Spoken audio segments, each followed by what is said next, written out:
मज़ीद दिलचस्प कंटेंट देखने के लिए हमारे चैनल को सब्सक्राइब करें और बेल आइकन को ज़रूर प्रेस करें।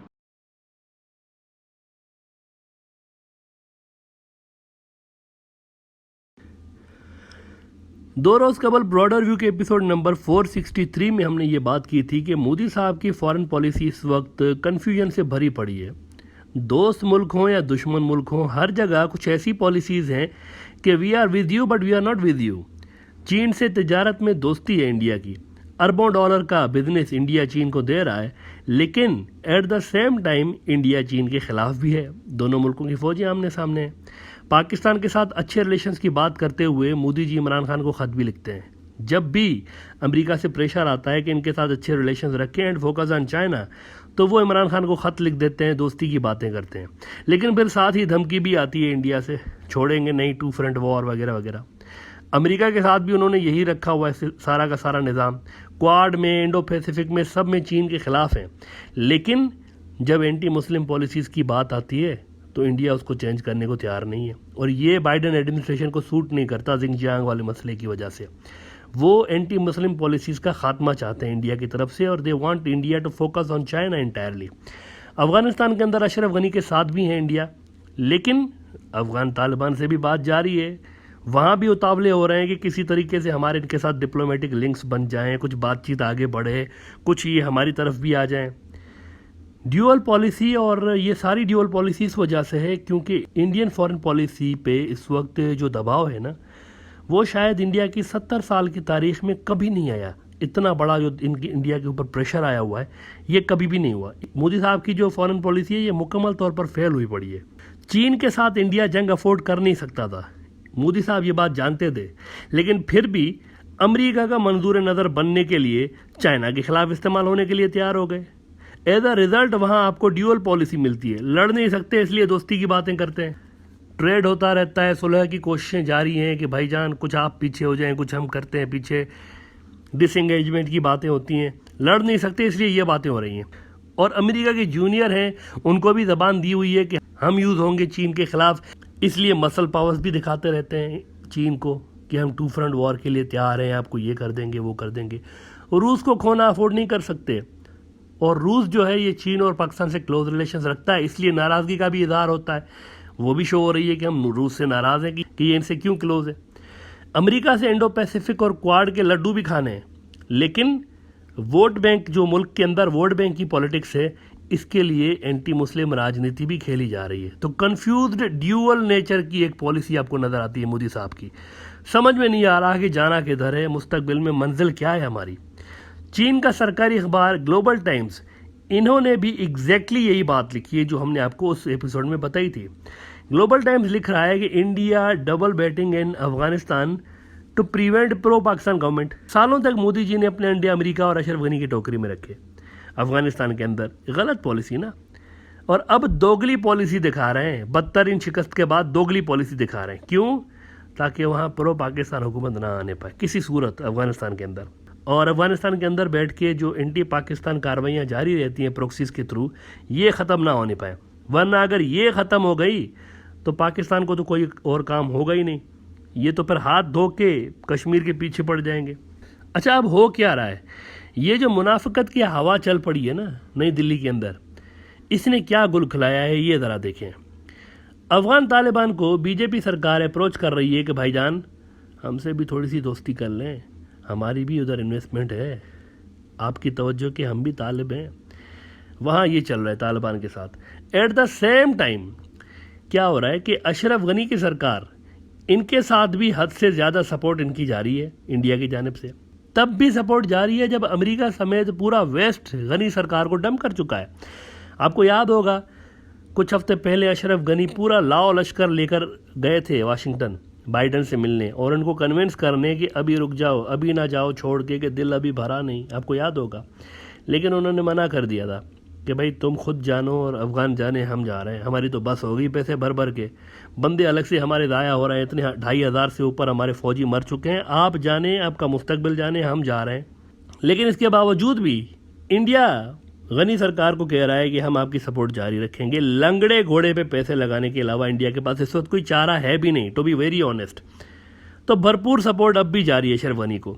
और अशरफ गनी का आर्मी चीफ, जिसको चंद हफ्ते पहले ही अशरफ गनी ने भर्ती किया हुआ है, ये आर्मी चीफ जो हैं आ रहे हैं जनाब न्यू दिल्ली।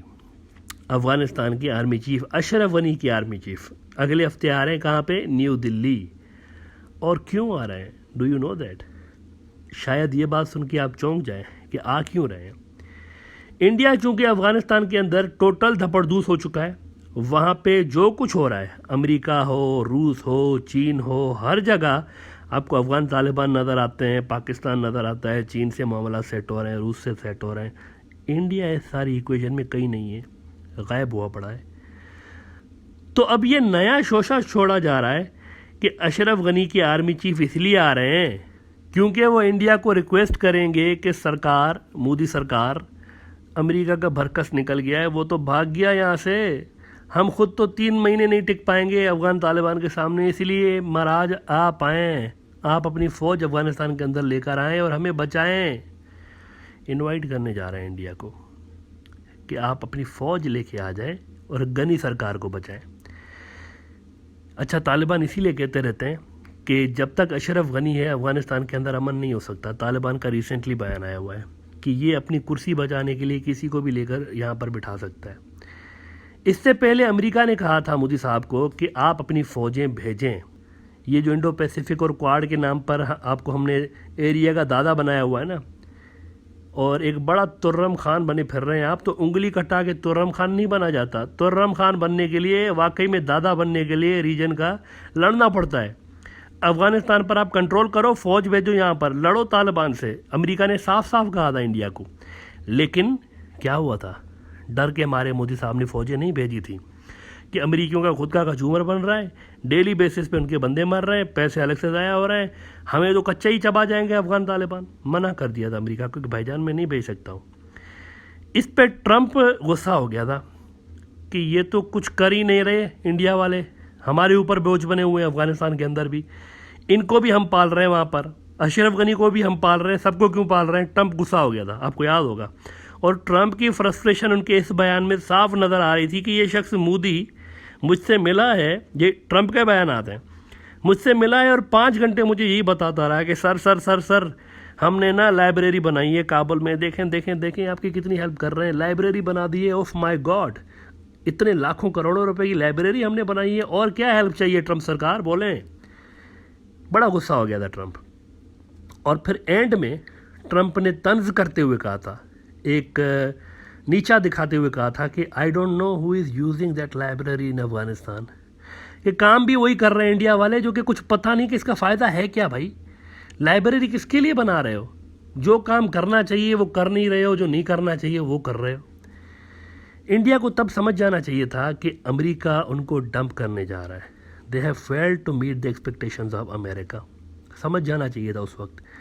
अरे भाई, एक लाइब्रेरी 4 रोड बनाकर आप क्या रीजनल पावर बनेंगे? इस तरह तो फिर ममू फज्जू रिपब्लिक भी ग्लोबल सुपर पावर बन जाता। अगर यही क्राइटेरिया होता कि आप 4 रोड बनाएंगे, एक लाइब्रेरी बनाएंगे और फिर दुनिया को बताएंगे कि हम तो की प्लेयर हैं अफगानिस्तान के अंदर, व्हाट वाज द रिजल्ट? वो दे मारा अमेरिका ने उठा के कि बाहर फेंका अफगानिस्तान से खुद ही। जितना तेज़ी के साथ लाया था अमेरिका को ये था कि शायद इंडिया फ़ौज भेजेगा, कुछ पैसे लगाएगा, कुछ भी नहीं हुआ था। जितना तेज़ी के साथ लेकर आया था अफगानिस्तान में, उतना ही तेज़ी के साथ उठा के बाहर फेंक दिया। क्यों? यही रीज़न था कि आप तो कुछ कर ही नहीं रहे। बंदे अमेरिका के जा रहे हैं, पैसा अमेरिका का लग रहा है, और वहाँ पर आप जंजीर फिल्म के डायलॉग मार रहे हैं, यारी है ईमान मेरा यार मेरी ज़िंदगी। मोदी साहब गाना गाते फिर रहे थे, आपको सुनाया था हमने कल भी। इन जंजीर शेर खान सिंह, यारी है ईमान मेरा यार मेरी जिंदगी, यारी है ईमान मेरा यार मेरी जिंदगी। सलाम अलैकुम इंस्पेक्टर साहब।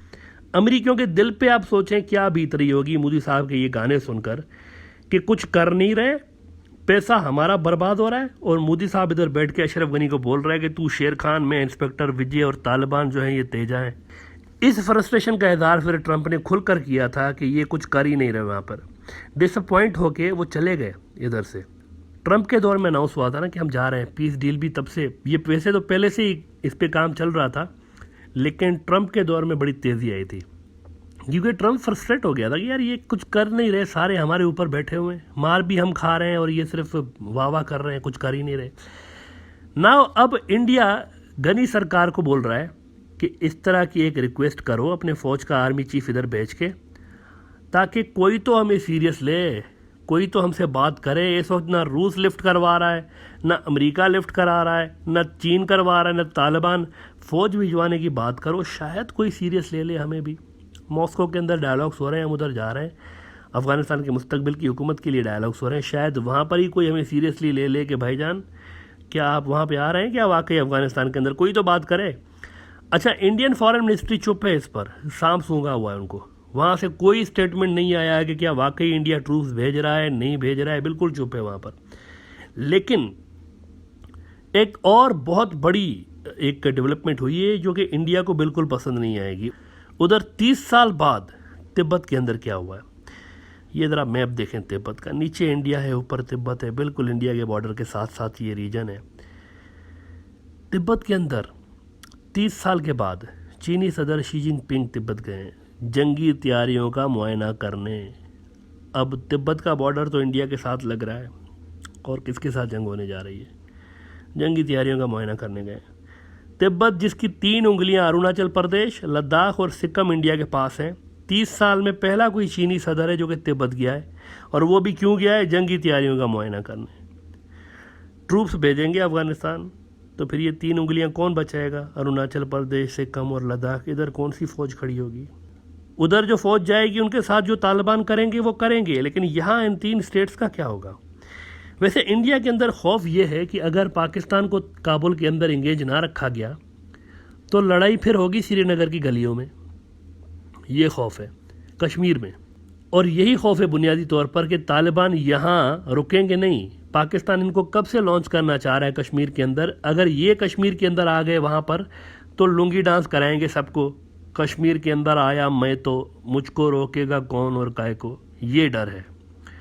और यही डर इंडिया से ये सारी चीज़ें करवा रहा है। पैनिक आपको नज़र आ रहा है कि कभी तालिबान से बातचीत कर रहे हैं तो कभी अशरफ गनी से कह रहे हैं कि फ़ौज भिजवाने की बातें करो वगैरह वगैरह।